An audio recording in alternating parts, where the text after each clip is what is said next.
Hello and welcome to the Actual Tech Media EcoCast. My name is Jess and I am excited to be here with you all today. But before we jump into our content, I have some basic information that I want to cover with you. All right, let's kick off our day here today by taking a quick tour of your audience console. And we're going to start with the questions window. So if you haven't already said hi, there is a whole audience of cool humans out there, so reach out and give a wave to the other members of the Actual Tech Media community. Now, keep in mind that if you do have any technical issues today, a browser refresh is going to fix just about anything. But if those tech gremlins are clinging on today, no problem. Just throw a comment in the question section and our crew will be there to help.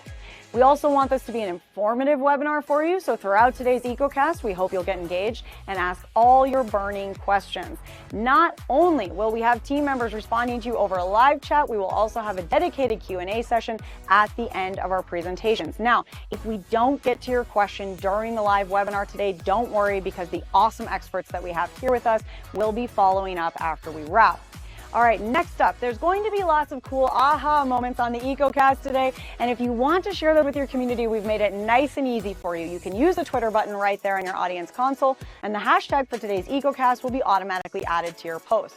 All right, our last stop on this guided tour, be sure to check out the handouts tab for some awesome resources and takeaways from our speakers here today. We have an info pack collection, solution briefs, white papers, data sheets, free trials, ebooks, upcoming webinars, and more. So many great resources, so be sure to go explore. Now, if that wasn't enough fun, we also have some exciting prizes that we'll be giving away throughout today's EcoCast. I'm going to tell you a bit more about those later on, but a few quick reminders for you all. First, you do need to be here live in attendance at the EcoCast in order to qualify to win a prize, and we will follow up with all of you after we wrap. Now, all winners must submit an IRS Form W-9 to Actual Tech Media, and all winners must meet the Actual Tech Media prize terms and conditions. Now, if you don't know what those full T's and C's are, that's fine. We've got the full thing for you. Just head on over to that handouts tab, click in, scroll down to the bottom, and you'll find them waiting for you there. Now, the absolute most important thing to remember is that we love getting all your insightful questions during these live webinars. In fact, we love it so much that we actually have a special additional prize for all you inquisitive folks out there. So in today's EcoCast, we will be giving away a prize for the best question asked in each of our live sessions. Now, the expert speakers and teams will review all questions asked after we wrap the webinar, which means that even if your question does not get read out in a live session, there is still a chance to win. If you are a lucky winner here today and you would like to donate the value of your prize, we have several wonderful organizations that we partner with. So let us know when we follow up about your big win, and we'll get that rolling for you. Again, we are so happy to have you all here with us live at the EcoCast today, and we want to keep that good feeling going, so let's connect on social media. Reach out and connect with Actual Tech Media on Twitter and on LinkedIn. We have lots of great content, and we always want to hear from you. Now, if you're looking for more awesome content and resources right after we wrap the EcoCast today, be sure to subscribe to the Actual Tech Media channel on YouTube. Another fun way to win a prize and, hey, grow this awesome community is to refer an industry friend or a coworker to the Actual Tech Media webinar series. Now, you'll find a link to do that right in your handouts tab, and you will also be automatically redirected at the end of the webinar. And both you and your coworker or friend could win a prize, and we hold those drawings every month. So be sure to refer a friend, because it could quite literally be a win-win situation. Next, we have a cool opportunity for all the decision makers out there to get connected with new and emerging tech and innovative vendors. Here's how it works. All you need to do is click on the link in your handouts tab, fill out a quick application, and the Actual Tech crew will then match you with some vendors that we think you should probably be chatting with based on your needs. There will also be fun opportunities that you get to choose to join in, like surveys, test runs, new solutions, extended demos, and so on. You'll get some chances to win extra prizes, you'll chat with great people, and you'll learn about the hottest new trends in tech. So be sure to apply, or hey, send that link to a decision maker on your team. Now, I want to take a quick minute here to remind you all about one of my favorite resources, and that is ransomware.org. You can find out everything you need to know about ransomware, how to prepare, prevent, and recover. This site is jam-packed with information, helpful tips, checklists, strategic approaches, case studies, everything you need in one place. So wherever you are in your ransomware preparedness journey, there is something for you at ransomware.org. Go check it out and start exploring.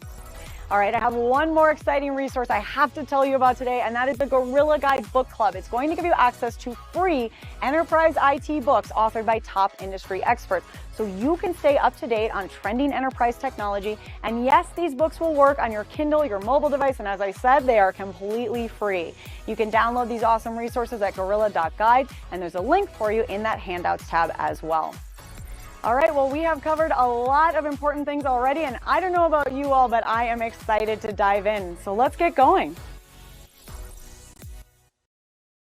Alrighty, folks, it is time to get the good times rolling here, because today we are talking about improving security, usability, and compliance with a data governance framework. I'm so excited to get into this conversation with you all because there's so much to explore when it comes to security and compliance. New changes are always on the horizon with both tech and policy making, so events like today's are very timely and important. The good news is we are not alone on this journey. We have top experts here with us from CyberArk, Rubrik, and from Keeper, who are going to guide us through this exciting topic. I know you are all ready and pumped up to get started, so we'll just go through a few last bits of info, and then we're going to get our speakers on out here with us. My name is Mackenzie Puddesy, and I'm a moderator here at Actual Tech Media. My friends and fellow moderators, Jess Steinbach, Scott Becker, and Keith Ward are here with us on live chat today. Nice to meet you all, and thank you for being here today. In more exciting news, we've got some exceptional prizes. Today, you could win one of three $300 Amazon gift cards that will be given away to 3 lucky winners who are here, present, and live with us at the EcoCast. And as mentioned in the housekeeping chat this morning, you can find the full T's and C's linked in the handouts tab if you have any questions about that. And hey, with that last little thing, we are ready to rock. Now, to kick things off in style, I'm so excited to introduce our keynote speaker, Joey D'Antoni, who will be opening up our minds to this topic and setting the stage for today. Thanks for being here today, Joey, and take it away, good sir.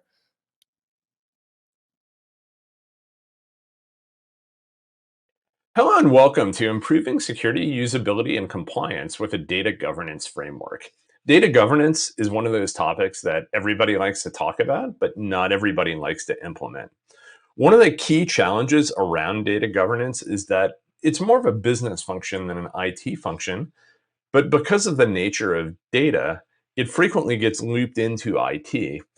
And we'll talk about why in this keynote it's so important that the business be involved with data governance, because the business knows the data, and IT may provide the tools and maybe even some of the frameworks for how to provide data governance, but ultimately they don't know the data, and they're not really going to have full control over that data. And while they can help facilitate data governance to improve your processes, they can't completely run the project. I'm Joey D'Antoni, and I'm Principal Consultant at Denny Cherry & Associates Consulting, and I'm going to take you through this topic. The first thing I always like to do, and one of the places I always go for my definitions of technology terms, is the National Institute of Standards and Technology in the US, or NIST as they're popularly known. They do a really good job of clearly defining industry terms that can be quite nebulous. And so here, if we look at their definition of data governance, it's defined as a set of processes that ensures data assets are formally managed throughout the enterprise. A data governance model establishes authority and management and decision-making parameters related to the data that is produced or managed by the enterprise. Let's walk through that a little bit because there's a lot to unpack in that definition. This is data assets that are managed throughout the enterprise. An easy way to think about this, it's not the comprehensive set of your data, but is to think about your master data list. So who your suppliers are, who your vendors are, who you're selling to, who your customer list is, what your products are. Those are all things that need to be managed, and you need to have some process around them. You don't want to have products in your catalog that you haven't produced in several years. And your IT organization isn't going to be, they may provide you a tool to do that, but they're not going to know what products you didn't produce. And so what this data governance model does is provides authority for groups to be able to say, hey, this is the gold standard product list, and here's how we blessed it, and here's why we blessed it, and here's when we blessed it. And here's the sensitivity of that data. So these are all kind of important things so that your data is high quality, and it allows you to build better frameworks for things like security and compliance, which we're going to talk about on the next few slides.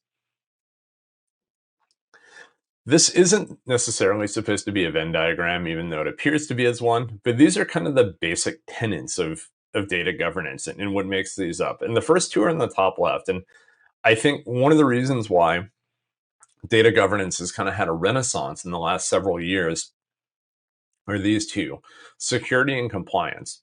One of the things that uh, GDPR, or the General Data Protection Regulation in the EU, has really made a priority for a lot of customers is understanding what data is where and what sensitivity level and where customer data is, and that whole kind of thing. Because there are fines for when customer data is breached, and those fines are very heavy. And if you can identify that maybe not all of your customer data was breached or a subset of your data was breached, you can greatly reduce the fines. This happened in a British Airways data breach several years ago, where they were able to narrow down the scope of the data that was lost in a breach. And therefore, they were able to better explain to regulators what happened. Their fine was reduced. So security and compliance are driving a lot of that. When we talk about those regulations like HIPAA, GDPR, anything with sensitive data, uh, and also really just being able to prioritize security. So this is where we overlap with IT a little bit.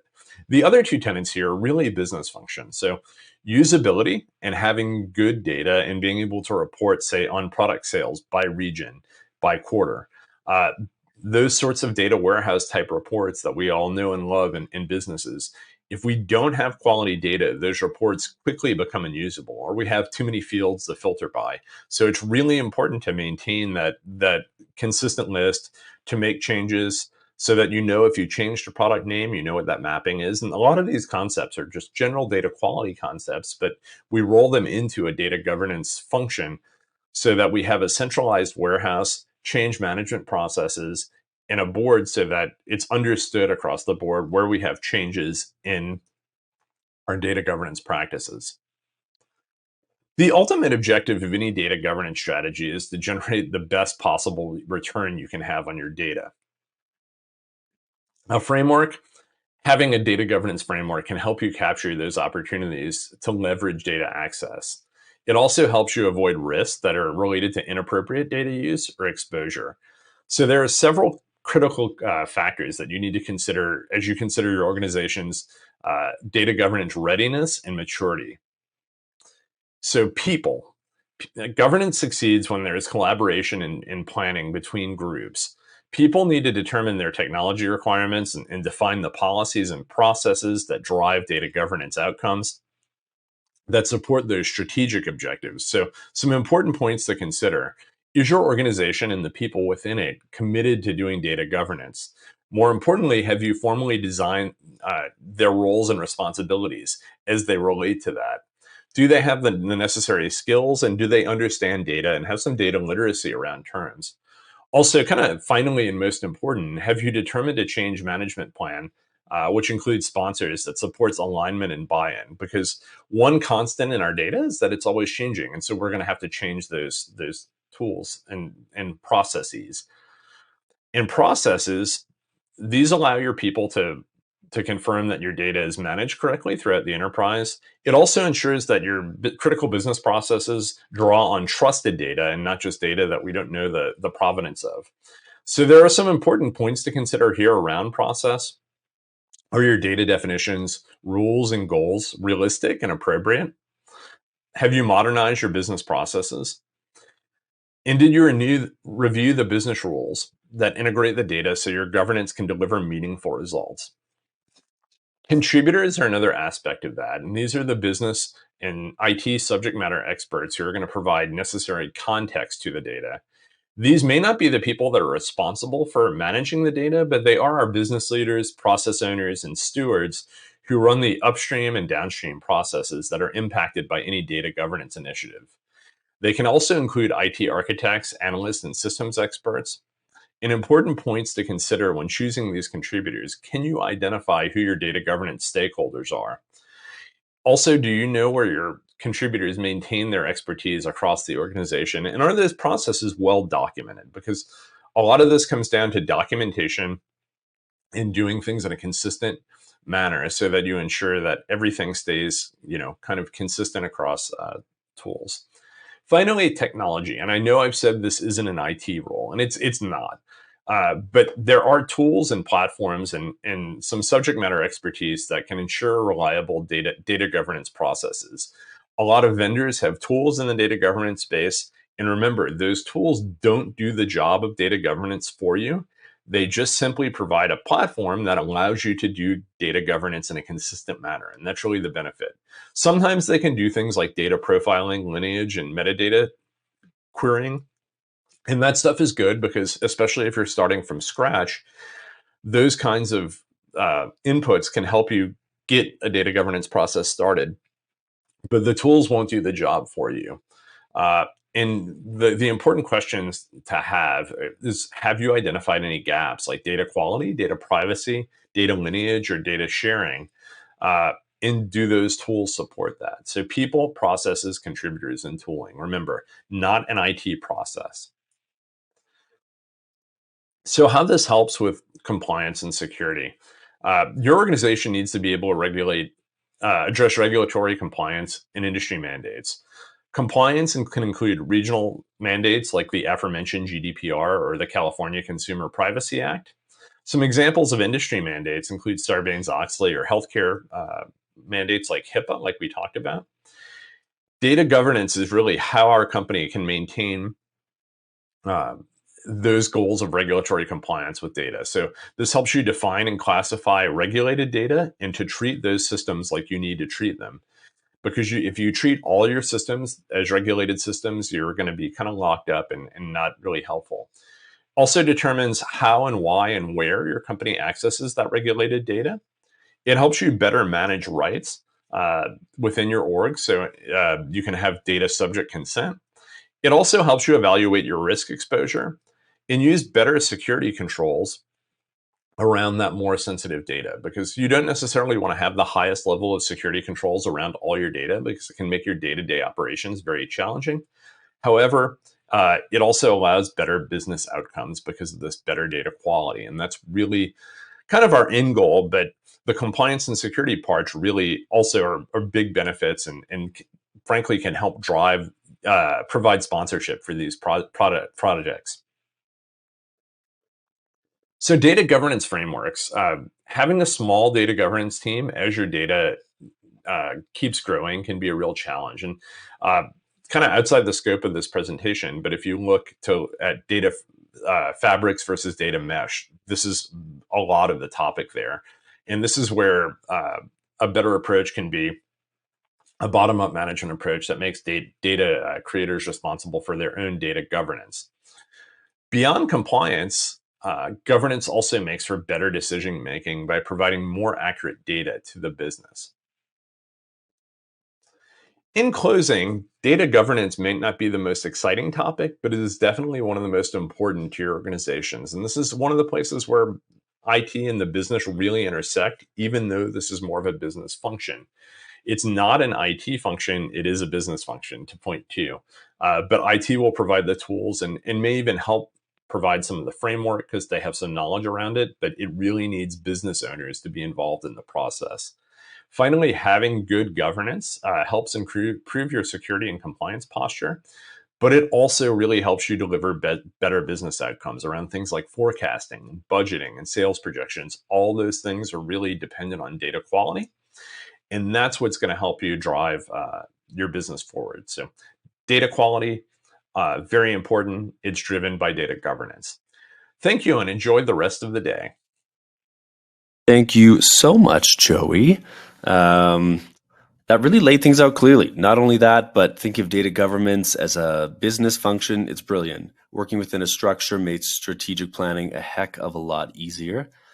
Now, you may have seen that I've thrown up a poll. Take a second to answer that about the timelines in which you are thinking to implement some of the strategies and softwares that we're discussing today. Maybe you don't know, and that's okay too. We're just getting a lay of the land, getting you thinking.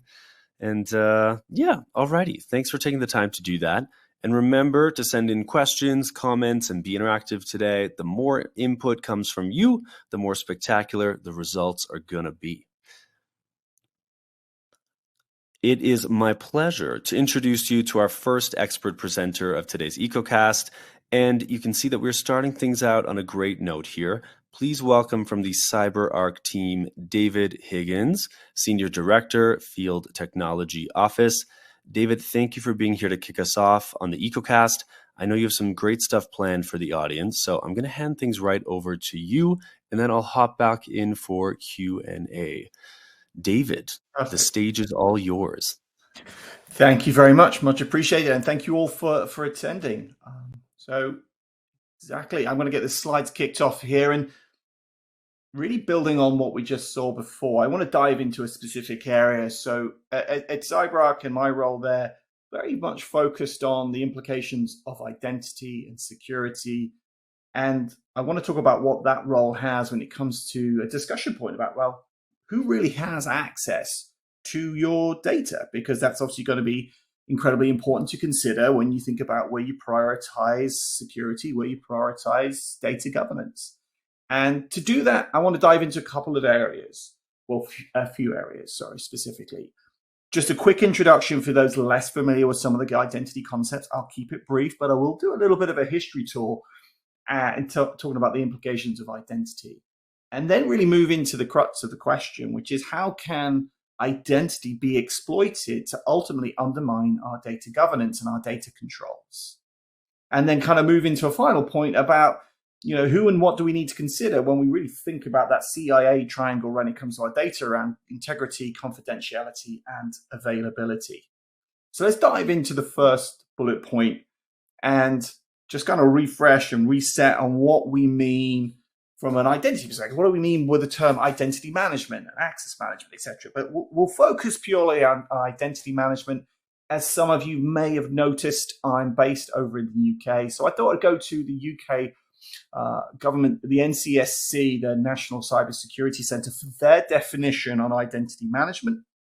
And an extraction really from their definition is it's how you establish the identity of a person both at the point of first contact and then that subsequent interaction that takes place. Right? So subsequent interactions after we've done that first interaction. And this isn't a new challenge to us as a species, right? If I go back in history, I said we'll do a little bit of a history tour, and I take you back all the way to the ancient Greeks. This challenge of how do we identify someone at that first point of contact and then continually afterwards has always been a challenge, right? When you consider your close friends, family, you already know who they are, right? You can identify them by how they look, how they sound, etc. You know that person, they are trusted within your circle. But when there's people outside of your circle of trust that you don't know yet, how do we establish that initial level of trust? And if I take you back to the ancient Greeks, as mentioned, something that they would do when you had allied armies that were facing a common enemy is they would have a password or a passphrase that the armies would share amongst each other that would validate that they are actually a soldier, a general, whatever, from a trusted from an allied army, right? So they'd use a password. So that initial interaction, that first point of contact, they'd establish the trust essentially through the exchange of a password. And then after that, they would rely on attributes that they'd seen from that person that gave them the password for that continuous authentication that kind of happens afterwards. And that all makes sense. And that happens again, day-to-day world as you're introduced to people. Once a trusted party has made that introduction, there's some kind of trusted element, makes that introduction, we can then use the attributes of that person we met for that subsequent authentication that happens on frequent meetups.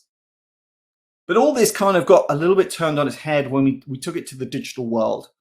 And what I've got here is an image, a photo from the 1960s. And I'm taking you here to the MIT University. And the gentleman you see in the slide there is a gentleman called Dr. Fernando Cabato. So we've skipped from the ancient Greeks. We're now into the 1960s. Why am I telling you about this on a data governance discussion point? Is because, well, this individual here actually did something pretty important from a security and a trust perspective. He introduced the computer password. So every time you're entering a computer password into things that you do for work and things that you do for retail and pleasure, etc., it's actually this individual that brought you the computer password.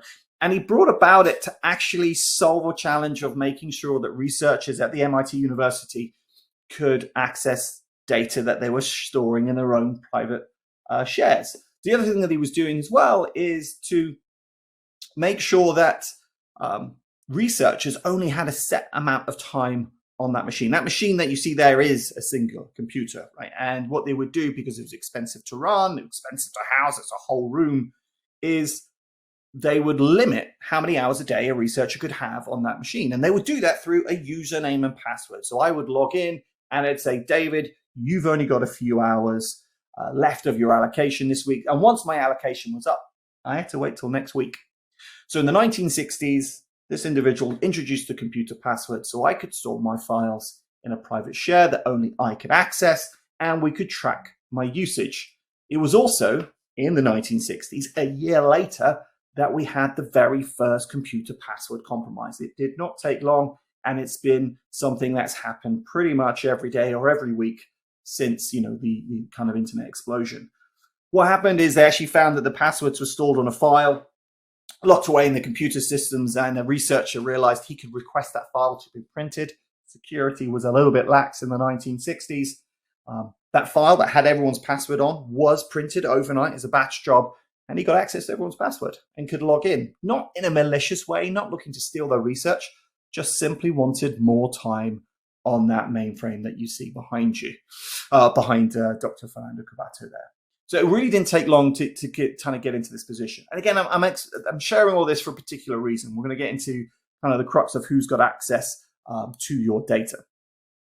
So we've gone from the ancient Greeks, we've gone to 1960s. I'm going to bring you to modern day in a second.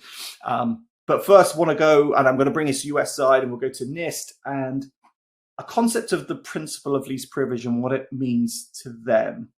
And their definition there on principle of least privilege, or POLP for short, is that it's the principle that security architecture should be designed so that each entity, we would all consider an entity, is granted just a minimum system resources and authorizations that they need to perform their function. And of course, if we consider that from a data perspective, we need to make sure that individuals have access to the data and the right permissions to that data to perform their function.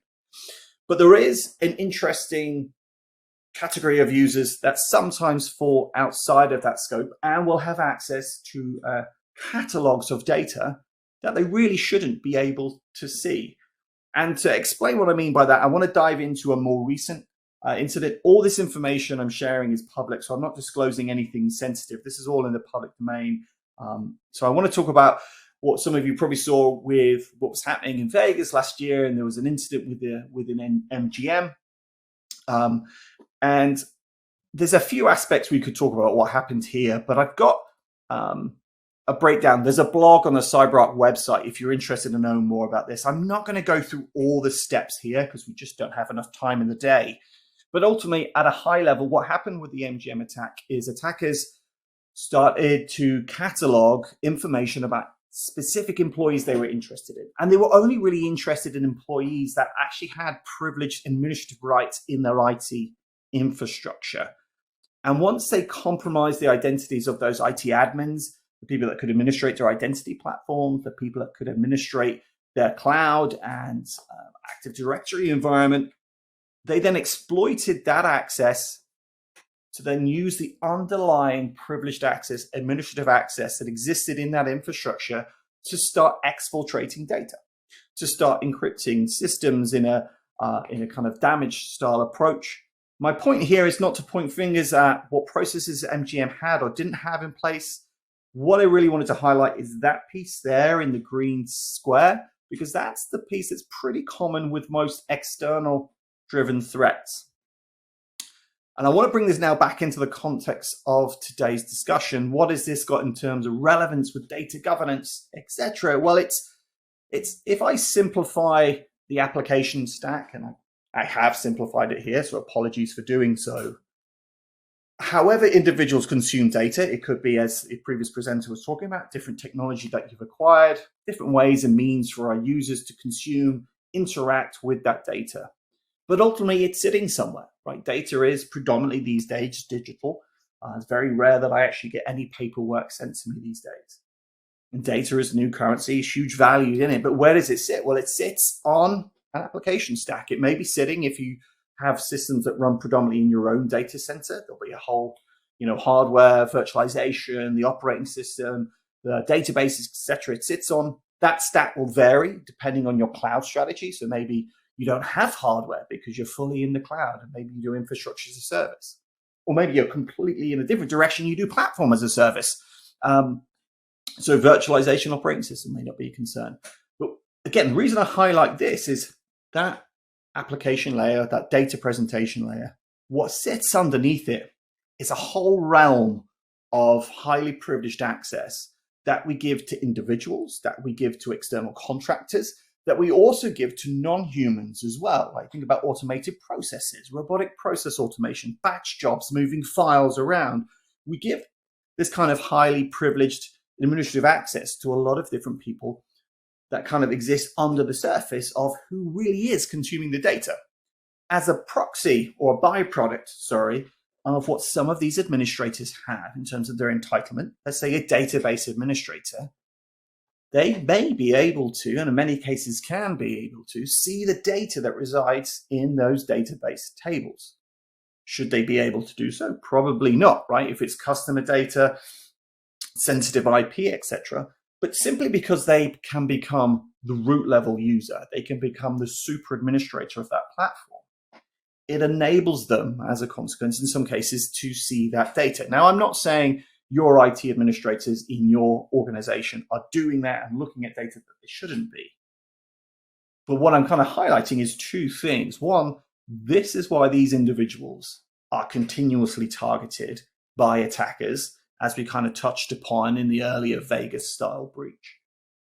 But also a lot of issues associated to insiders, whether it be a disgruntled employee or accidental leakage of data, etc., can and often are connected back to forms of IT administrator users or those users with privileged access. If you go into your favorite search engine and search for disgruntled employee leaks data, more often than not, it's some form of IT admin who perhaps didn't get the promotion or the pay rise they were looking for and exploited the open access that they've got. Because it's not just the fact that their access would be limited to one application stack. Of course, typically, IT is centralized. So although you'll have differing teams consuming data in different ways for whatever purpose they deliver to the business or the customer, typically IT is more often than not centralized or in some kind of centralized groups, which means that they're supporting multiple applications. So one database administrator may be actually supporting multiple application stacks and therefore actually has, not just the keys to a singular kingdom, but keys to all the kingdoms, because we don't want to have a database administrator for every single database that we've got in the environment. It's just not a scalable, cost-effective model, right? We have centralized IT to support the business and make sure that we can manage all the middleware and the operating system. And if we are running our own data center, our own virtualization and hardware as well. And this is that group that really comes back to that question I raised at the first slide, which is really who does have access to your data? And there's almost like two worlds here that we have to consider. Of course, we've got the legitimate consumers of the data that we need to worry about. And obviously that falls very much into a data governance framework. And the angle I'm kind of talking about here is for this to be successful, it's got to be sitting on essentially a prerequisite that you've got a good visibility of every single time that these users are active in your environment and touching systems that are housing or connected to data that you're concerned about. Now, there will be a lot of these users and they will be accessing a lot of systems. And actually, I could lean on the previous presentation as a way to prioritize some of this, right? You want to make sure that you've got these users locked down for the most critical assets in your environment, for sure, and then kind of consider that in other areas. So that'll be a good area to kind of focus on which data is most critical to us. Do we have good control mechanisms for the ways and means that our administrators and automated processes could access that data and access those underlying systems? And as mentioned before, sometimes the challenges here too is that those administrators aren't just our own employees. Outsourcing is a very common process these days. So we actually also have a lot of external entities that may have access to this data. Supply chain attacks are a big concern for sure because of the nature of outsourcing and service providers, etc. So definitely something to consider there. And so, as I say, this is kind of moving into the crux of that question. And then really it's kind of looking at this identity element being, and you know, I'm not going to dive into a zero trust discussion here. It's really not relevant. But what I wanted to kind of highlight is I've been talking IT administrators and I've been talking automated processes. But as I look at the left and the right of this slide, what's really interesting as a challenge, I think, when we look to protect the data and ensure that only the right users are accessing it, and where there's exceptions to that, we have good visibility in tracking and approval that says that could and should have happened. It's not just our IT administrators these days. It is, as mentioned, third parties, but it is also developers. It's also automated processes, third parties, as we mentioned. And then where that data sits is also a continual challenge. We may have data sitting within SaaS-based applications, and therefore we need to worry about the administrators of those SaaS-based applications, whether it's a CRM system, etc. You're going to have consumers, end users, and then you're going to have the admins. And the admins, it's the same mindset in those applications. They'll have broad access. But then we may have data sitting in infrastructure, a platform as a service. We may have data sitting in our own housed data centers. So again, there's a bit of a challenge there because all of these users will have access to different resources for different purposes.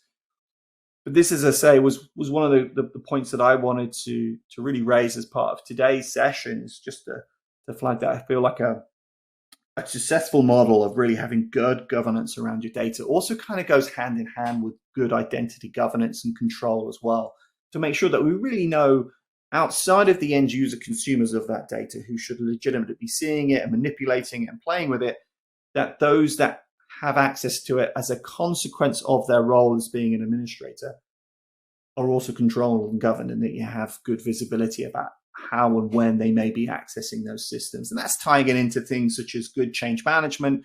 That's getting good visibility and auditing as well. The challenge sometimes in this world, as you look at those admins, say top left of this slide, is they're not always named accounts, right? There's access. It's not always David.Higgins logging in and performing some function that we can then attribute all activity back to me. The challenging thing of the IT landscape is there's often a lot of shared and generic accounts. So we may just simply see administrator or a shared username popping up, and trying to attribute that back to who accessed that data is a challenge. And that's where good controls come into the mix. And GDPR was mentioned before, and there's a whole real realm of regulation out there. SOX again was mentioned, PCI another one, where they really focus on this user community, because we need to be able to ensure that there's full accountability about who's been accessing that data, both from the application layer and underneath.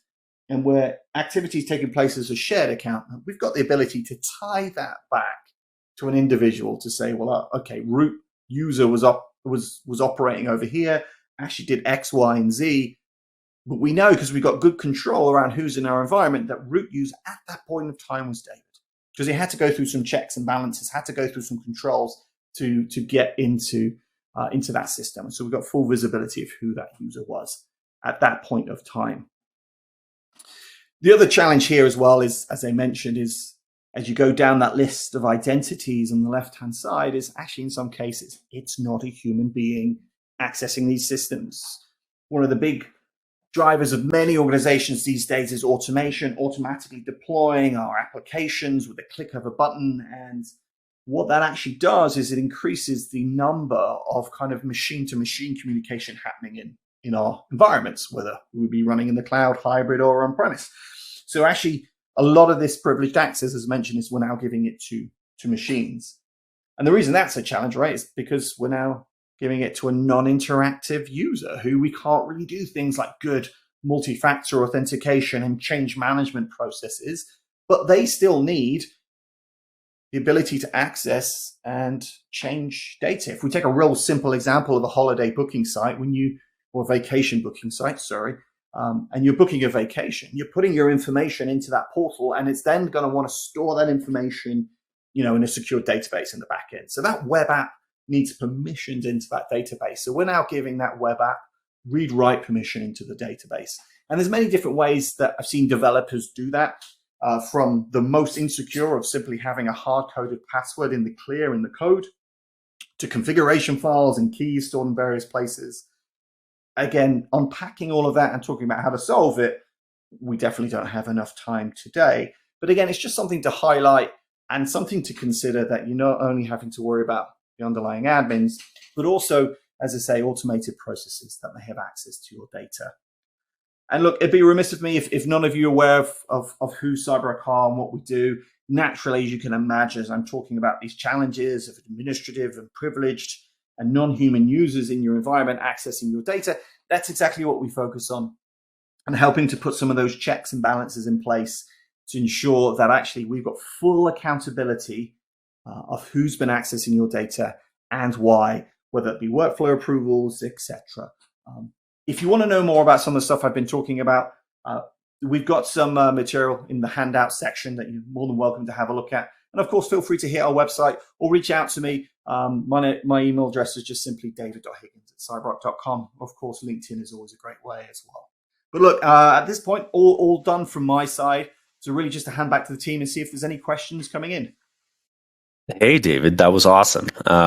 We do have some questions for sure. I don't know if we'll have time to get to all of them, but let's try it.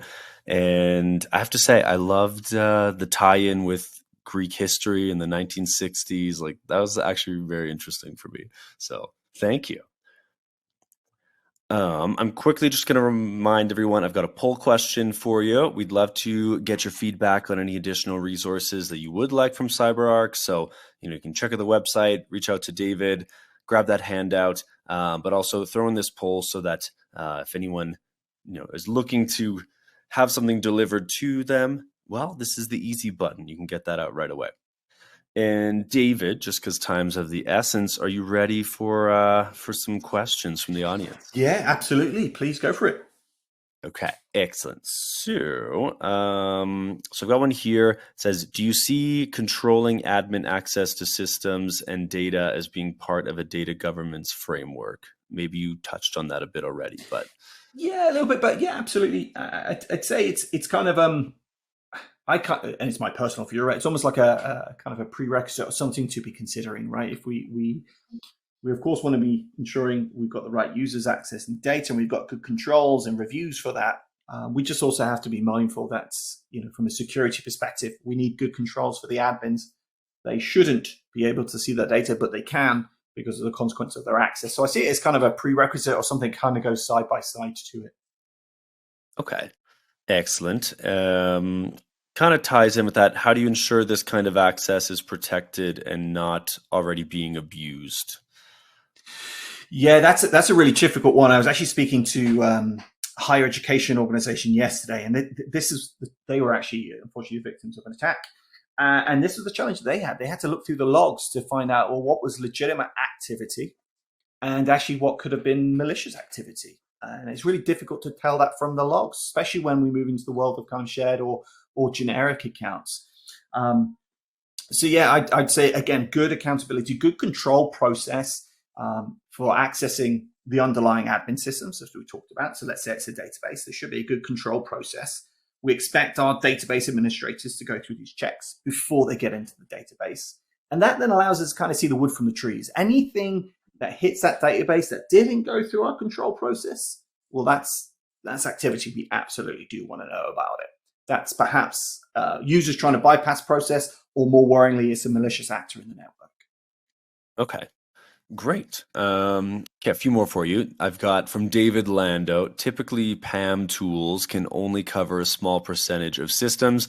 Many suggest it's 20% or less. What would you recommend to get broader coverage? Yeah. So as you can imagine, coming from CyberArk, who's been in the privileged access management space for 20 years, I'm biased in my answer here to say that I would say PAM tools do have a much broader coverage in terms of their technical capability. The challenge, I think, where the 20% quote comes from is actually more on that age-old challenge of, people, process, and technology, and being able to extend outside of the mainstream use cases. So I think most PAM deployments out there are pretty good at securing server access, so Windows, Unix, Linux. But then as we step outside databases, network devices, mainframes, that's where complexity comes in. And I think that's where probably this statistic comes from, is that a lot of organizations really struggle to get out of those mainstream systems.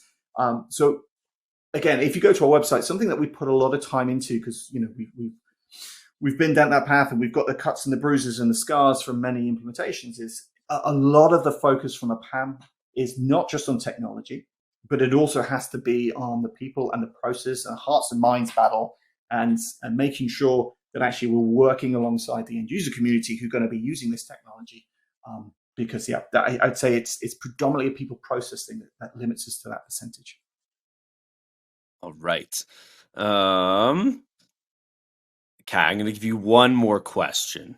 Okay. We're getting close on time, but this one just came in hot, so let's try it out. So it says, All right. as permissions become more specific in complicated ecosystems, how do you manage the balance between least privilege and so many micro permissions that it becomes impossible to track any one user's scope? Great question. It's a really topical question, because I think exactly as the question puts in here, we're kind of moving from a world, say 20 years ago, where in Windows, as an example, you're an admin or you weren't. It was kind of an on and off switch. But we're moving exactly, into a world where if you sign up to something like AWS, Azure, or GCP, there's just literally tens of thousands of entitlements you could give someone. And that's just looking at the administrators. We've not even gotten to the application stack at this point. And so I think we have exactly that challenge, which is either we end up giving people far too many permissions because it's far too difficult to kind of map out in advance what combinations of entitlements a user may potentially need. And every time we do try and do least privilege, the end users complain and we have to modify it, and they complain again and we modify it a little bit more. They complain a third time, we're like, you know what? We'll just give you full admin access because that's just the easiest thing to do and it's going to save us a lot of headaches. Where I'm seeing the kind of direction of travel when it comes to securing kind of privilege users that I've been talking about is moving more towards a kind of just-in-time or zero-standing privilege model. But rather than try and grant permissions and privileges up front for those admins, do have a more ad hoc process. Especially in the cloud, infrastructure platform as a service, this becomes really important, because those users can come to the system and say, right, now I need this role in this subscription for this period of time. We can tie that into workflow approvals. And it moves away from kind of pre-standing policies up front, that we're having that balance that was mentioned in the question. Amazing. David, I could listen to you all day, but I do have to let you go. So thank you so much for being here. No, thank you. Beautiful. Well, have a good one. For anyone who does want to get in touch with CyberArk, remember, we do have the handout tab there. So the solution brief, secure IT, admin access across all infrastructure is there for you to grab. Of course, you can head over to their website. And the team definitely, if you have answered that poll, will reach out with any sort of information you have requested. So, and of course, you have David's blessing to reach out to him by email, which is awesome. And with that, I have a prize to give away. So that is coming in next. Right now, we have the first $300 Amazon gift card. Whoop. And a quick reminder, you must be present at the webinar to win. So without further ado, our very first lucky winner here with us today is Gary Bauman from California. Congratulations. As always, we'll be in touch about claiming your prize after the webinar. And don't forget, there are still 2 more chances to win a gift card today, plus a best question gift card from each session. So definitely throw in your questions. It makes the Q&A more valuable and more interactive. So thanks so far for everyone participating. But for now, let's keep zipping right along and jump into our next presentation on the EcoCast. Next up today in our run of experts is Rubrik. Some of you might have seen our friends from Rubrik before, and I think some of you will recognize this popular presenter. Please welcome Brian Escachea, Solution and Sales Engineer. Brian's going to present, provide a demo, and then I've actually got my fellow moderator, Jess, waiting in the wings to conduct Q&A with Brian. And all right, Brian, the platform is all yours. Just to introduce myself, Brian Escachea, SC here at Rubrik. I've been here for a year based out of Austin, Texas. Before this, I was at VMware for almost 6 years as an SC across the software-defined data center, infrastructure, disaster recovery, networking, and security. I've also been in the Air National Guard, which is the military reserves, in a cybersecurity squadron for the past 9 years. And so I don't have a direct data protection background per se. It's more along the security and infrastructure side. But I came to Rubrik because of their mission for cybersecurity and resilience. And so I wanted to talk today about how traditional backup does not equal cyber resilience. And so we'll get started here. The main question we want to address is, can you recover from a cyber attack within 24 hours? And the reason we say 24 hours is if it goes past that from a downtime perspective, that means your entire company knows you're down. You're much more likely to drastically increase the cost of that downtime in the attack. And you might even make it to the news, which increases the reputation damage. And so just a little bit of background. When I was in the military, still in the military, but when I was in a webinar as part of that training, the subject matter expert was going over how to secure your environment, right? How to minimize the attack surface, obviously defense in depth with multiple layers of security along the perimeter. And talking about honeypots, specific monitors files to monitor. And at the end of the day, he said, it doesn't matter how much you invest in security, you still have to assume that the security tools will fail and you have to assume breach. And so at that point, he said, well, you have to have a good backup solution, right? And at the time, years ago, I thought all backups were created equal. And it turns out that they're not, right? And so we want to talk today about how Rubrik on first copy can be recovered in the event of an attack. And I also want to encourage you, right? It's not because of the lack of confidence. It's not because of your lack of effort or training your staff or your due diligence, right? It's simply because 0-day vulnerabilities, human error, and it just happens even to the largest enterprises, right? Think of MGM just last week, right? They experienced at least a week of downtime. Over 100 ESXi servers were compromised. And they decided not to pay the ransom. Kudos to them, and they're going to rebuild from scratch, right? But the average number of security products in an enterprise is around 75 products, and they're still getting attacked. They're still getting breached, and so we want to provide a solution, right? And again, it's not because of incompetence. It's because of little things like this, right? So this is just one example of a phishing email. As a user, you open your email, you see that friendly Amazon logo, and it says there's an alert. We've been trying to contact you from suspicious activity. So it looks like it's trying to help you. And you can see as you hover over that link, it's a shortened bit.ly address that goes somewhere else.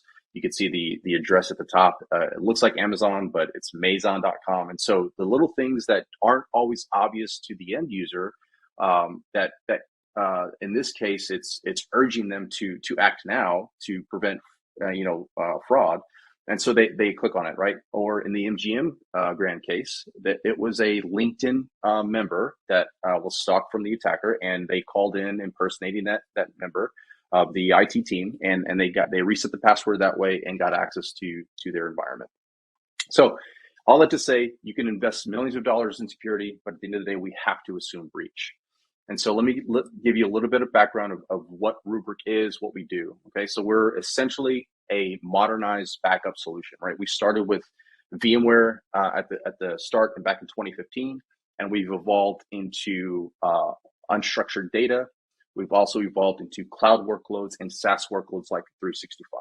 So from a single UI, you can recover a VM from vSphere, Hyper-V, Nutanix, etc.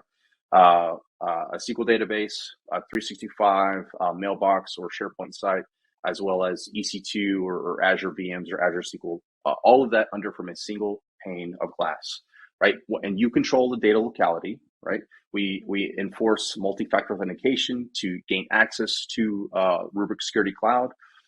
We also are immutable, right? On first copy. And so that's the thing that we want to focus on. And then further, aside from just immutability, we also want to talk about the rest of the architecture. So on the left, you see the general architecture of a backup, of our backup solution.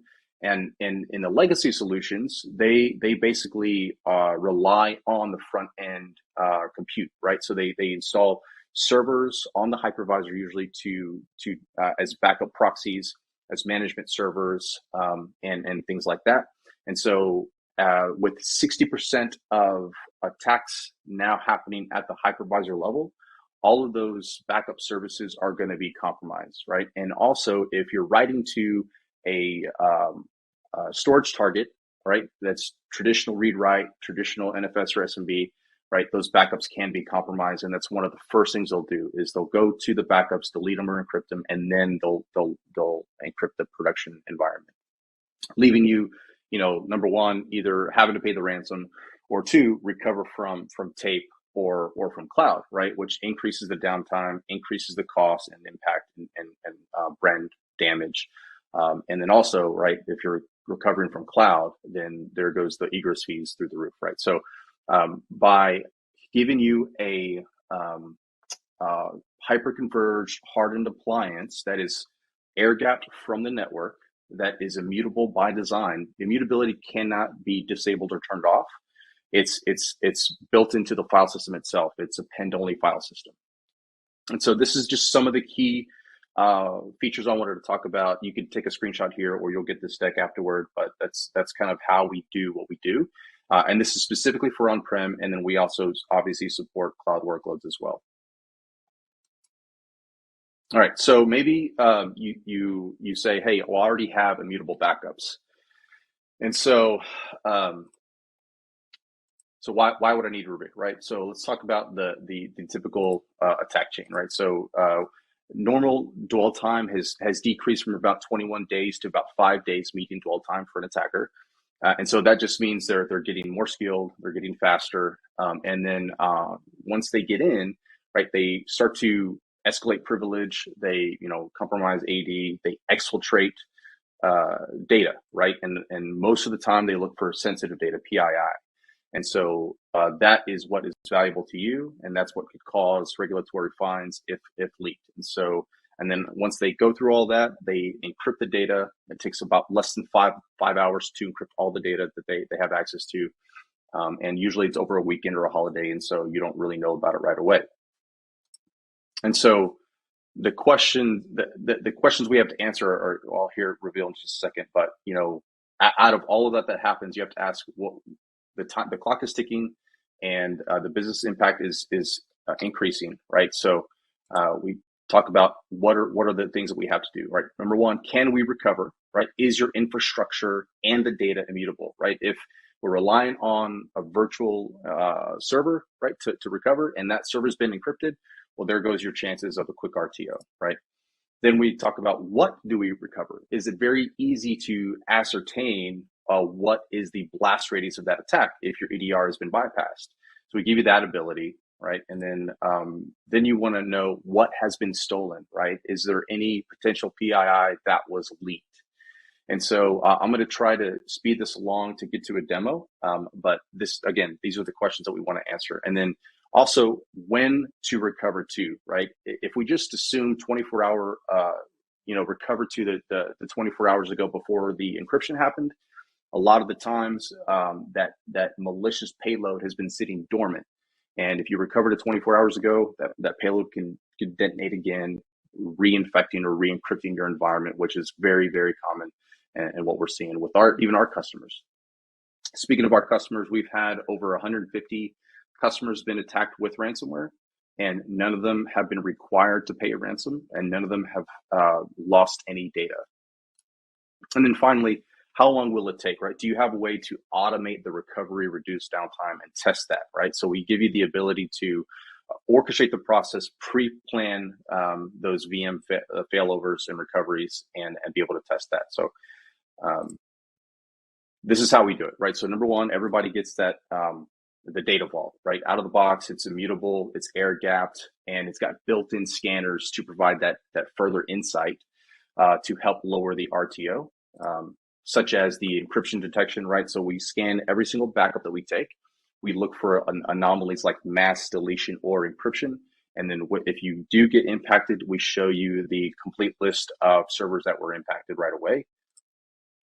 Then we give you the ability to proactively and reactively scan for sensitive data and see whether or not any of that sensitive data was involved in that blast radius. And then this is really important, right? The threat hunt capability. So we can use the Rubrik appliance as basically a time machine to sift through and scan for that malicious payload to know, number one, where is the infection? Because you might have 50 or 100 virtual machines that are all encrypted, but maybe only 2 or 3 of them are actually infected. So we show you which ones are infected and when it entered your environment, which is key to knowing when that clean point in time to recover is. And then the final piece, and this is specific to vSphere workloads, but the ability to pre-plan those recovery plans and build those out to test and fail over to either the local site that we have or to a remote site. Now, from a disaster recovery perspective, we can definitely use replication from Rubrik appliance to Rubrik appliance and fail over to a DR site. But more than likely, it's going to be a cyber attack versus a flood or fire, and that's what we're focusing on. And then that's where we can give you that quick RTO with the first copy of data that we protect for you. And then finally, a lot of solutions will give you the backup solution, but then run for the hills if you experience a ransomware attack. So with Rubrik, everybody gets access to a 24/7 team of experts, right? So their only job at Rubrik is to respond to attacks for our customers. They average about 1 to 2 per week. And so they're trained to help you recover from an attack, do the threat hunt capability if you require that, coordinate conversations and such with any of your incident response team or third party teams. And so this is something that we're very proud of to offer, and so we're not going to leave you high and dry if you do get attacked. And so with that being said, let me go ahead and pivot over to the demo environment. Now, I know that we're running on time, so I'm going to kind of breeze through that and then leave time for questions as well.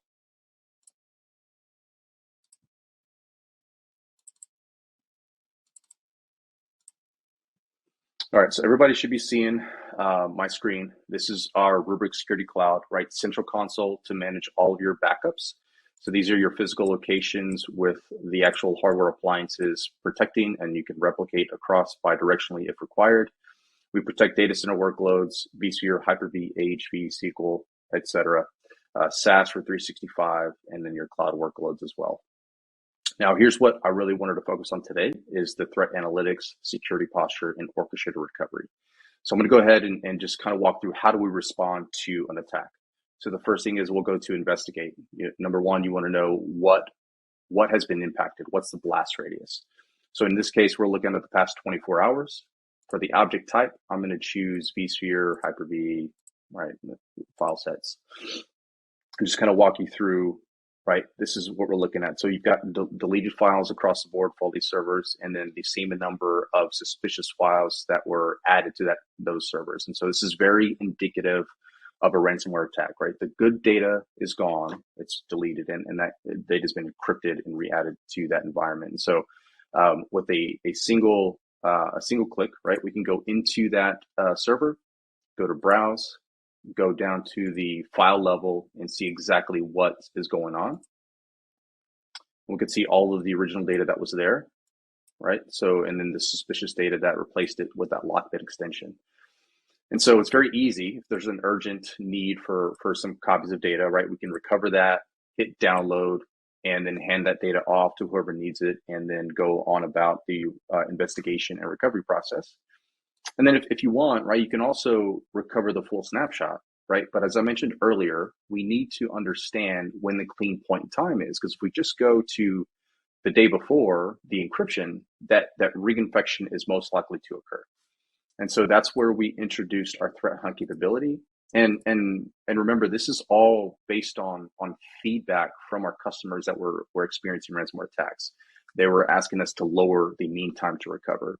And so we introduced threat hunting, right? We can do a threat hunt based on YARA rules file hashes or file patterns, right? To use the, again, Rubrik environment as a time machine to sift through to figure out what servers were impacted. And so I'm not going to run a new scan. I'll just use one that was already run here. And so in this case, we've got 2 positive hits. It was a Yarrow rule scan. In this case, we've got 10 matches across 1 file, and we've got 50 matches across 5 files. And we can even go into there and show you exactly what files were those positive hits. So this tells us a couple things. Number one, it tells us that, hey, these are the 2 servers out of, let's say, 100 that were actually infected. So all of the other VMs can be recovered to the most recent snapshot before the attack happened. And then the other thing it tells us is that these servers that were infected, well, now we've got the earliest match snapshot that has a positive hit. So in this case, it's September 19th. So we just need to roll this back to the 18th to prevent any reinfection or re-encryption. You can see this one here, the dwell time was much longer, back to July 30th, right? And so you can easily go in here and hit quarantine. And so that prevents any Rubrik admin from accidentally restoring any of these infected servers back into production. Again, lowering the RTO. And then something we just released as well is threat monitoring. So now not only do we do proactive or reactive threat hunts, but we do threat monitoring for all the data that we back up for you and protect based on our Intel feed, and as well as we subscribe to a third-party Intel feed as well. And then if we go back to the blast radius, so now we want to know, the other piece of the puzzle is, was there any sensitive information in scope of that attack, right? So you can see this column here, sensitive files, 66, 65, 31, and we can hit view and data discovery, and it takes us straight to that dashboard to show what files were impacted, who had access to them, where it exists. And so the idea here is to know this information ahead of time before an attack happens, because we scan every single snapshot we scan, and then reactively be able to call bluff on the attacker, because the attacker will say, hey, we've already got your data, so go ahead and pay this ransom anyway. Well, we can say, hey, you might have the data, but none of it is sensitive, right? Because on the blast radius, we can show that there's no sensitive files across the board. And so this is a proactive tool and a reactive tool. The final piece I'll just briefly touch on, because I know we're running out of time. The ability to create recovery plans to fail over either locally or remotely. And so you can see here, this blueprint has got a number of VMs with priority groups of which ones will boot up first. You can include post-boot scripts. You can also include, what target resources they're going to fail over to. So that is the quickest demo I've ever given of Rubrik Security Cloud, but hopefully this has been valuable. I like that. Speed demos. That's our next webinar. Yeah. That was awesome. And you crammed a lot in, but you definitely hit all the important highlights. So I know the audience was really enjoying that as well. And it's so exciting when we get demos, because we get to see it in live action. And I have to say, especially the Rubrik UX and just the dashboard, the look of it is so beautiful. I always enjoy digging in. Yeah, and why, to me, it's great that we have an easy UI, but it doesn't matter how easy it is. If the data's not there to recover from in the event of attack, it doesn't matter, right? So, boy, that's such a good point. You really have to have all things kind of working together, because you could say something similar if you have the data but nobody knows how to access it, and in your case, you've got both things working in conjunction. You have the data and it's easy to access and easy to, get what you need out of it. So yeah, cheers to Rubrik on that. Brian, you ready to dig into some audience Q&A here? Sure thing. All right, well, let's start with this one here. I've already got synchronous replication with active data centers. Isn't that enough, Brian? What do you think? Yeah, so number one, that's an outstanding setup, right? If you have the ability to afford a secondary site and have synchronous replication going, kudos. That will help in a physical disaster, right? If your primary site goes down from a power outage or fire, flood, et cetera. The problem is if it's a cyber attack and you've got synchronous replication going, well, all the encryption that happened is also going to replicate to the DR site. And so you have to have that recovery ability from the immutable backup. You also have need the ability to do that threat hunt to know when the clean point time is. All of this is going back to the mean time to recover. That all goes into the survivability of an organization, and you as an individual at that company. Well, I'm really glad someone asked this next question, because I'm curious about it myself when we talk about ransomware and disaster recovery. And often I think seeing those as one and the same, and then in some cases, some distinct differences. So a question here from the audience: should businesses be prioritizing ransomware recovery capabilities over disaster recovery? Yeah, so ransomware equals downtime. Downtime equals disaster, right? So if it comes down to either or, right? If we can't afford a secondary site, then yes, let's prioritize the budget on cyber resiliency, so that number one, if we can't survive a flood, but let's at least survive the more common attack of that cyber incident. And so that's, in my book, that's number one. And that's why I came here to Rubrik. Now, on top of that, we can phase the approach as well, right? Because we can instantiate either a second site at the time of budget allotment, right? Or we can spin up to a cloud environment, or we can spin up to, we have a managed service provider that offers disaster recovery as a service, right? So if you don't want to invest in a colo, right, they can use their compute and their target as a replication target. Okay. I think we're getting close to the end of time. I'm going to sneak in this last question here. How can Rubrik help with disaster recovery to a second site? Yeah, so as I mentioned, we support site-to-site replication between Rubrik appliances. And so we can build out that blueprint to fail over to the recovery at the second brick or second data vault. And you can use that on a physical site or in a cloud environment as well. So site to site or site to cloud. Awesome. I love it. Okay. Well, lots of good things happening and lots to think about. Definitely. Unfortunately, I think we'll have to leave it there. But for anyone out there in the audience that has gotten really excited about Rubrik, and I think that's all of them, what would you recommend as that first step for the folks out there today, Brian? Yeah. I'm an employee at Rubrik, right? I'll offer my time. If you want to talk to me directly without getting sales involved, I'm happy to do that, Brian Escochea. But otherwise, go to Reddit, go to Google, go to our website, and just do your own research. Either way, I've dropped in a 10-step plan to help recover from a cyber attack as a best practice guide. So hopefully that helps. Yes, absolutely. And that 10-step guide is actually in the handouts tab. So if you haven't already explored that handouts tab, make sure you go over there now. There's a Rubrik handout link there. So click on that. You're going to get, it's almost like an infographic style. It's really nicely laid out, and it's got the sort of 10-step checklist. So that's a great place, Brian. I don't know, for some of the folks out there, they might be reading it and thinking very smugly, like, yes, I've done all of this. And for some of them, it might be, oh my goodness, we've done half or not all of this. So I think that is a great takeaway for the folks out there. And I like the suggestion. That's the first time I've heard someone say Reddit. That's an interesting suggestion. I like that as well. Well, I think that's all the time we've got for today. So we're going to wrap things up there. But Brian, thank you so much for being here with us today. It's been a lot of fun chatting with you. Thanks so much. Have a great one. Thanks so much, Jess and Brian. What a great presentation.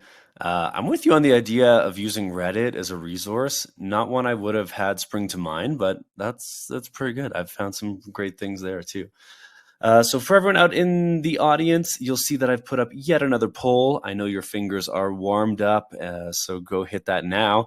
Again, this is your wish list, your easy button. You want good information, so click on your preference and the team at Rubrik will hand it right to you. Again, don't forget that handout. All the handouts today are really valuable, so I say grab them all now. And with that, I've got another prize to give away. We have another $300 Amazon gift card. And again, quick reminder, you must be present at the webinar to win. And our next lucky winner today is Leon Sistrunk from Tennessee. Congratulations, Leon. Alrighty, what a day so far. Am I right? We've had a great keynote and two fantastic presentations already. I say we wrap things up with another heavy hitter. Sound good? Today's third and final presenter is Brandon Ingram, Solutions Engineer at Keeper. Brandon is also serving up a great presentation with a live demo. I'm excited to see what you've got for us, Brandon. So I'll hand it over to you, and then I'll see you for Q&A. All right, Brandon, it is all you. Yeah, so today we're going to talk about improving security, usability, and compliance with a data governance framework, right? So this is, things we're going to talk about is, privilege and all of the other features that Keeper would have to access on a management standpoint, right? So moving to the next slide here. Well, we have three different things, right? We have nodes, roles, and teams when it comes to things inside the admin console, which I'll share in a moment. All of these things definitely do play a role when it comes to managing the platform, so on and so forth, right? So I'll just go to my next screen here. And this is the Keeper admin console, right? So this is the place where we can see all of those things that will help us manage a Keeper in a privilege kind of way. Right, so I'll click the admin tab right here on the left side, and with the admin tab clicked, now we have the access to see nodes. Right, so nodes are definitely something very useful for organizations that have a lot of different separate departments, right? We can definitely use that there. So essentially, with that being said, with the node structure, we have two different use cases that we can actually use nodes for. Right, and both of these are optional, so we can use this at the discretion of whatever our company would need. Right, so the first use case that we can use for nodes is essentially having multiple different hierarchies for admins, right, when it comes to user control and editing.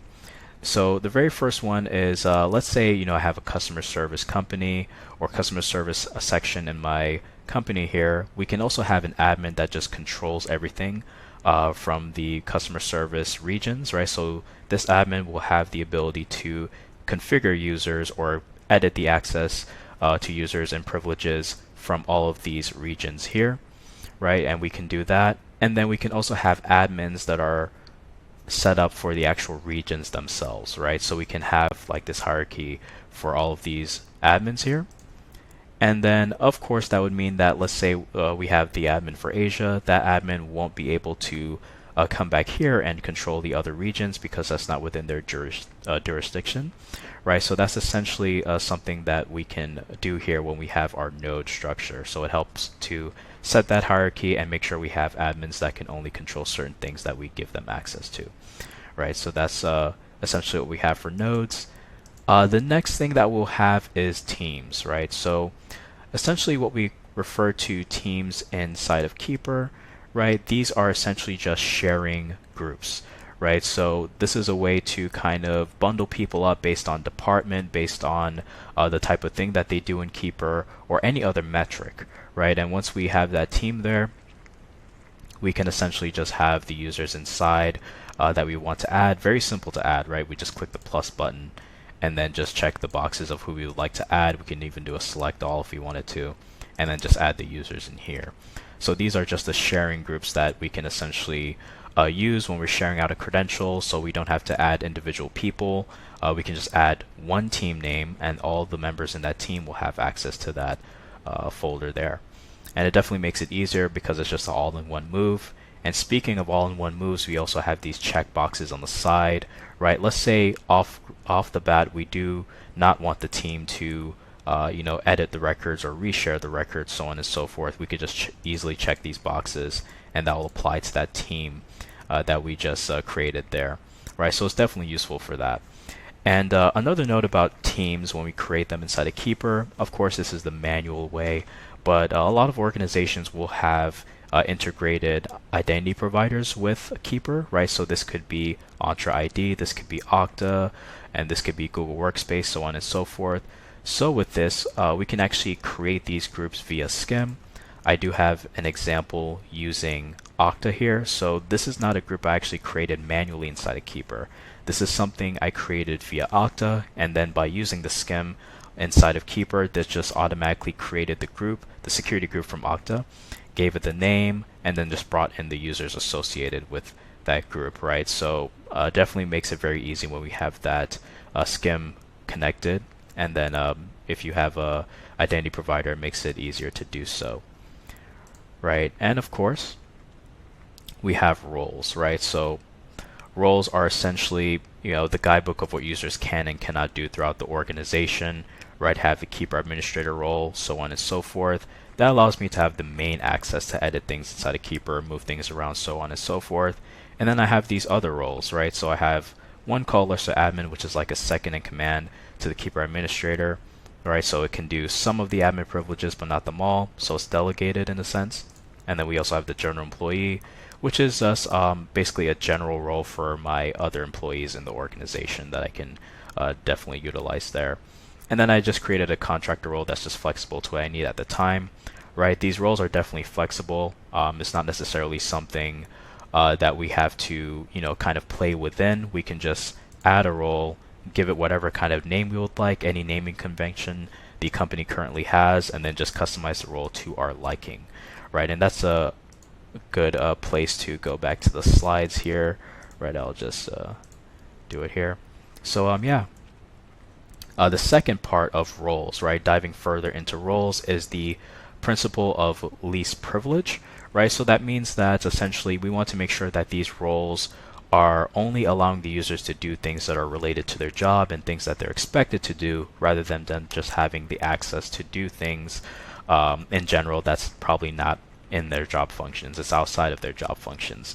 So it's definitely important to have something like that, right? And of course, within Keeper, we definitely do have these abilities. I believe we do have some examples of the things that we can implement, right? These are a lot of different things that we can implement inside, and we'll just go over a few of these things inside of here, right? So I'll just switch my screen here. And yeah, so we can take a sneak peek of the general employee role. So this is my static role for the employees in my organization. Let's click the enforcement policies tab here with the yellow outline. Now once we do that, as you can see, we have the side where we can scroll here and see a lot of these tabs, right, which has a lot of different configurations that we can do, right? So we can kind of high level go over some of these here. Let's say we have a company where a lot of people are using master passwords to log in. So let's say it's not necessarily integrated with identity provider, it's just logging in with a master password. We do have the ability to enforce the master password complexity. So this is just more so making sure we keep our users secure, right, so on and so forth. So we can do things like that, as well as allowing biometric logins, things like that, expiring the master password so they have to create new ones after a certain amount of time. We definitely could get very detailed on how we want to keep that master password secure, because that's how we get inside of Keeper.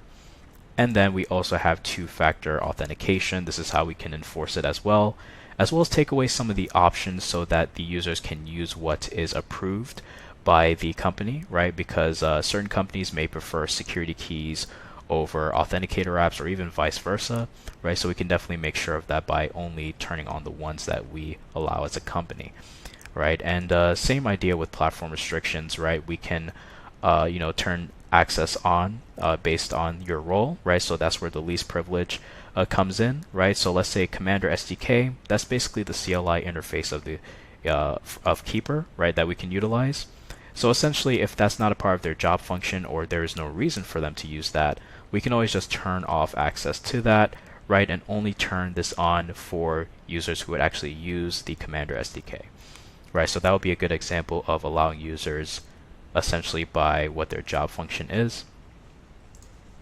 And this is another good one, right? So we do have record types, because in Keeper we can store many things basically beyond the typical login username and password, right? So this can be file attachments, databases, servers, and everything else, software licenses, SSH keys, so on and so forth. So of course, most roles won't necessarily incorporate all of these kinds of record types. So we can just create a role. Let's say we have different department heads. Maybe finance would have a use for file attachments so that they can add PDFs, so on and so forth. And we might have other roles that don't have the use case for file attachments, so we could turn it off, make it more streamlined. Finance may use bank account, other roles may not, so on and so forth. So it could really detail the roles for whoever is utilizing Keeper, so on and so forth. And then moving around the access to the actual credentials, we do have sharing and uploading, right? We could get very detailed on what these users can share, upload, so on and so forth, as well as importing, exporting in their vault, things of that nature, right? We also have account settings, and the highlight here was the logout timers for security purposes, right? So the logout timers based on the platform can log out users 15, 30 minutes, whatever time we set after inactivity, right? Just to make sure it logs them out after that time and they remain secure. Just in case if they got up to use the bathroom, of course in a public area, we might not want Keeper to stay logged in the whole time, just in case if that laptop were to fall into wrong hands, so on and so forth. Right, and IP whitelisting was also mentioned in the slide I showed, and this is how we can do it. Very simple. We just click add range, and we just put the range there that we would like to add. Right, so those are things that we can utilize there. Right, so yeah, so we can move on to the next slide right here. All right, and the next one we're going to look at is the transfer account policy. This is a way to offboard your users in the case that they are leaving the organization, so on and so forth. They might have credentials in their vault that's not necessarily shared with other people. What we're allowed to do here is transfer the account, and typically this will be set up in advance, right? So we'll turn on the policy. It sends the user an agreement that they would have to accept within 7 days after logging into Keeper, right? And then we can also configure the role that actually can utilize this. In this case, it's the Keeper Administrator, which is the role I'm in. So only the Keeper Administrator is allowed to perform this kind of transaction here, right? And I could walk through a quick example of what a transfer account typically looks like. So right here, I'll just click the Users tab, and I will click a role. Let's say something like Nick Fury is going to leave the organization, right? I can just click his name. I can select the user actions, click transfer account. I can select either myself or anybody else throughout the organization to receive his credentials. Once that user, I settle on that user, let's say it's myself in this case, right? I could click the transfer button. This will simultaneously delete that user's account, right? So Nick Fury's account would be deleted. And then if I go into my vault, since I transferred it to myself here, and scroll down, I should see a folder that says transferred with the email address of the person who got transferred, which in this case was Nick Fury here.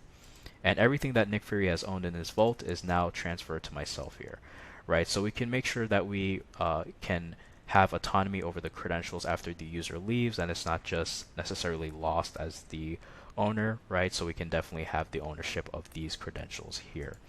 So with the combination of those, we can definitely manage access and kind of keep controls of the users by using the role enforcement policies. So yeah, I can go back to these slides right here.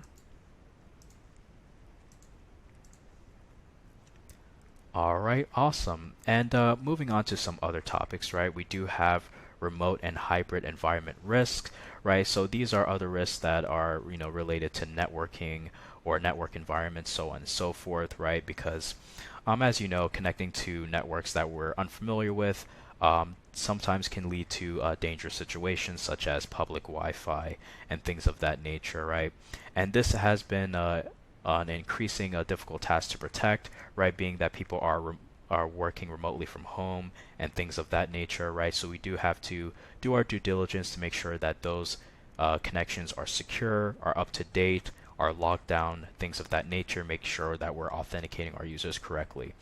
But also with this also comes the inconvenience of a lot of security, right? So, locking down all these environments, making it only accessible to certain areas can be inconvenient, because what if we want to access these outside of those areas, right? So a lot of those things can be very difficult to kind of balance, right? Because within security you do have the balance of security and convenience, and we do want to make sure we balance these in the best way possible, right? So we definitely could take a look at something that we would like to call the Keeper Connection Manager, right? And the Keeper Connection Manager is essentially a software that was acquired by Apache Guacamole, and a lot of the people working on that project are now a part of the Keeper team. So we all work together on this software here, and we try to make sure that it is secure and easy for users to access, so on and so forth, right? So I will pull up a diagram that will help me explain this better here, right? So essentially the users would typically type in a URL to go to the server, right? So this is an on-prem solution, so this server will be hosted by the customer here, right? And once we get to the server, we can actually connect to our endpoints via the protocols, right? So some advantages to this is that first thing is that it's agentless, right? Meaning that once we spin up this server, let's say we want to connect to 50,000 Windows RDP connections, there's nothing on the keeper side we actually have to download on these sections here. All we would have to do is essentially just connect to the existing protocol on that machine. And this applies to the databases such as MySQL as well as SSH sessions, so on and so forth, right? We can definitely connect to these via protocol. So it makes it easier to spread out throughout the organization and deploy, right? Because we don't have that agent there. And then it's also very fast and responsive, right? As we'll see in a moment when I open an RDP session inside of here.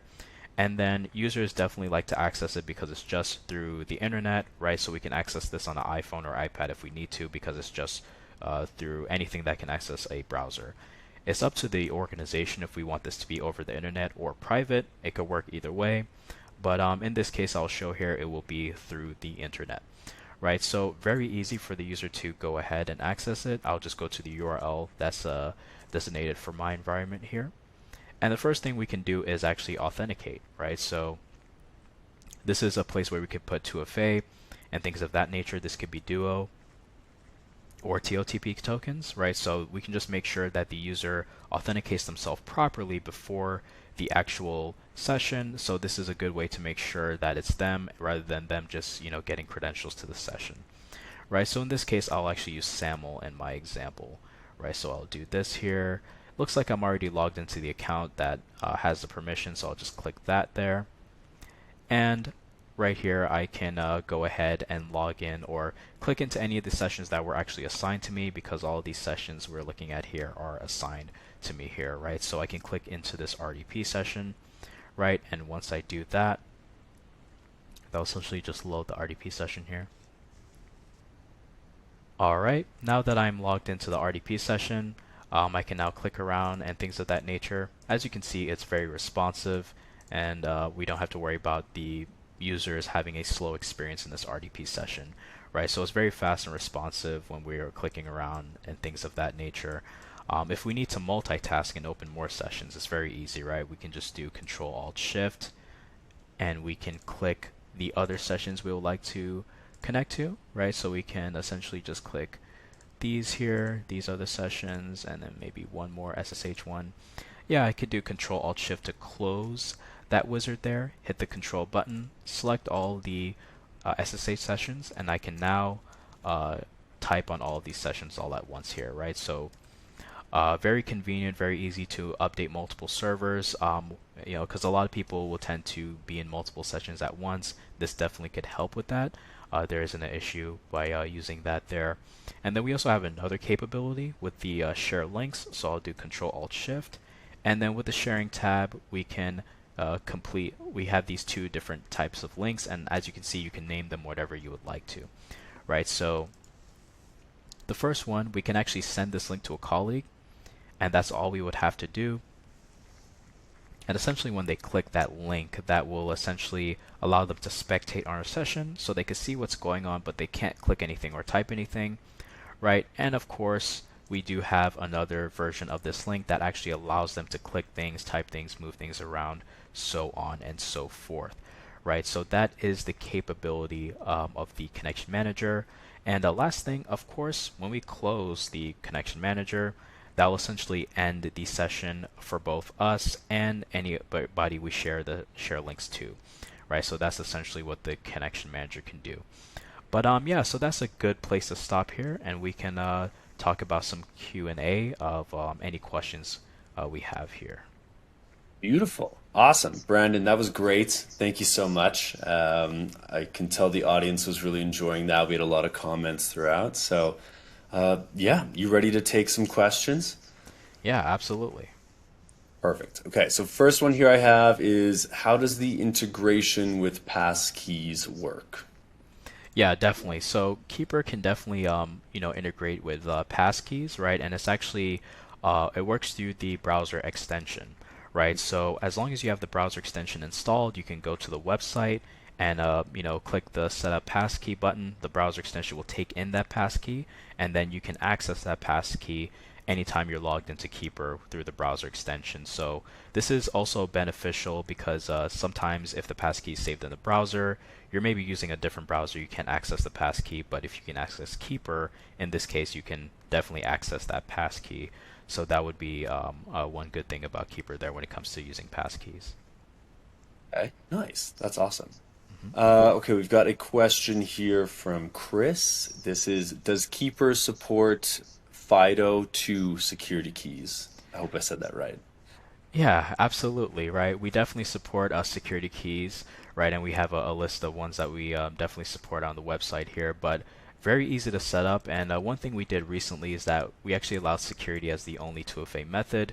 So in the case that we only wanted to use a security key as a 2FA method only, we could definitely do that here as well, right? So we could just click add security key. We can add multiple to an account just in case if that user did have multiple. But yeah, we definitely do support those security keys there. Okay, nice. A couple more questions here. One is, does Keeper still require a master password when integrating with SSO? Yeah, so Keeper actually doesn't anymore, require a master password when we're doing SSO. It's really just a smooth login. Once we log in, right, all you would need to do is just log into your identity provider. Once you do that, maybe satisfy any 2FA requirements with that identity provider. You will then log into Keeper, unless we have to satisfy any 2FA requirements on the Keeper side. But with that being said, it's just the identity provider, and we no longer need to use a master password. Okay, nice. Another one for you. You ready? Ready for more? Yeah, definitely. Okay, so this one is, does Keeper have some kind of dark web monitoring alert? Absolutely, right? So the first thing I'll point out is that we do have BreachWatch, which is our dark web monitoring tool, right? It takes a hash version of credentials from the vault and a hash version of credentials found in dark web data breaches. Once there's a match between the two hashes, it actually shows this for the user here so that they can see it. But in a separate module, and this will be in the admin console, we can actually go to reporting and alerts and click alerts to actually get alerted by things related to BreachWatch, right? So all we have to do is just type in BreachWatch right here, select that, and then we can now get an email, a text message, or a webhook in Microsoft Teams or Slack about any BreachWatch notifications, right? And of course, we can also turn on this part that we can basically let the user know who generate that event. So if it was their password, they can actually get the notification as well. Okay, nice. I think that's about all the time we have for today, but I'm going to ask you one final question. If people were in the audience, loved what they saw from you today with Keeper, and they do want to get started or take some first steps, where should they go? What do they do? Yeah, definitely, and that definitely brings me to my last slide here, right? We can go to this link, right, and basically, go to a demo or start a trial, and we can definitely take it from there. Okay, nice. Well, thank you so much for being here today, Brandon. Just want to remind you guys, you can, attend a demo with Keeper, reach out to them directly. We do have in the handouts tab resources, so go grab that, and I'll let you go, and we'll move on with our day. All right, awesome. Beautiful. Thanks a lot, Brandon. Of course. Alrighty, thanks again. The final poll of the day is up and ready for your input. This is truly the best way to get the info and resources that you're looking for, so make sure you get your answers in now. Quick reminder that you can book a trial with Keeper at keeper.io/free, and their handout is a data sheet, Keeper Privileged Access Management, the Next Gen Zero Trust and Zero Knowledge Privileged Access Management Solution. So grab that now. I'll give you a few more seconds here to toss your answers into the poll if you do want anything more on the Keeper security solution. And of course, it is time to give away our third and final $300 Amazon gift card. You do have to be present to win, so let's hope our final winner is indeed still here. Drum roll, please. Miroslav Avdeyuk from California. You are our final winner of the day. Congratulations, and a huge congratulations to all three of our winners, who I'll recap now. The first gift card went out to Gary Bowman from California, the second to Leon Sistrunk from Tennessee, and the third to Miroslav Avdeyuk from California. As always, we will be in touch about claiming your prize after the session, plus that best question gift card from each section. Now, if you are on the webinar today and you would like to chat with us about presenting on a future summit, EcoCast, or MegaCast webinar, we would love to hear from you. Reach out via email at connect@actualtechmedia.com. And with that, on behalf of the Actual Tech Media team, I want to thank all of our speakers from CyberArk, Rubrik, and Keeper for making this EcoCast possible, for also just being here with us today. And a special thank you to all of you for attending and asking some great questions. Once again, you've been making this so engaging, and you're making me look forward to the next one. Speaking of the next one, be sure to mark your calendars and come back and join me tomorrow. We have SD-WAN versus SASE versus SSE, some incredible acronyms to break down. So you're going to be understanding your options within that universe. Again, that's tomorrow, Thursday, February 29th at 12 p.m. Eastern, 9 a.m. Pacific. I hope to see you all again soon. And until then, have an absolutely magical day. Thanks a lot.